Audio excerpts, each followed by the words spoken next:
हाँ हरे कृष्ण बोलो राधे राधे बोलो राधे राधे बोलो वृंदावन बिहारी लाल की जय जय गुरुदेव सरकार की जय बोलो प्रेम सरोवर की जय।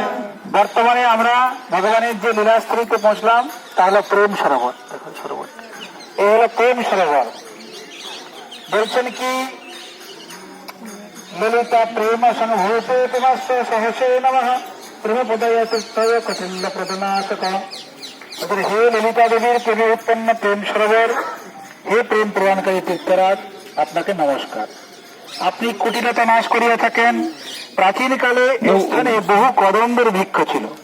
একদা সেই ললিতা সখী শ্রীমতী রাধারানীকে সঙ্গে করিয়া এই কাননে আগমন করিলেন।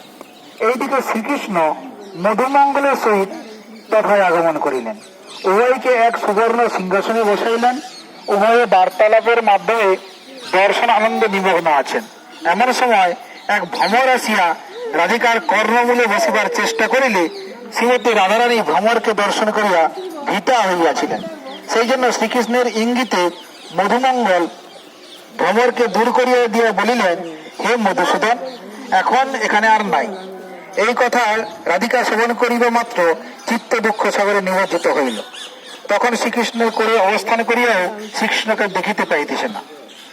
বলছেন এই ভ্রমরটা গুনগুন করছে রাধিকার কাছে, তো সেই জন্য মধুমঙ্গল তাকে তাড়িয়ে দিয়ে বলছে যে মধুসূদন আর নাই, মানে কৃষ্ণ নাই, অথচ কৃষ্ণ আছে।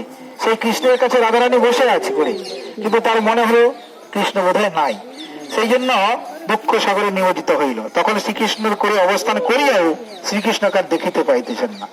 এইদিকে শ্রীকৃষ্ণ ও রাধার প্রেম পারাবারে শ্রী রাধাকে আর দেখিতে পাইতেছে না। দুজনে এমন হয়ে গিয়েছেন, উভয় উভয়ে কাছে আছেন কিন্তু দেখতে পাচ্ছেন না। এটা একটা প্রেমের অবস্থা।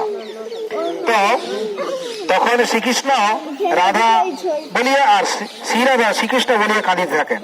তাদের নয়ন জলে এই সরোবর পূর্ণ হয়। সেই জন্য এই সরোবরের নাম প্রেম সরোবর।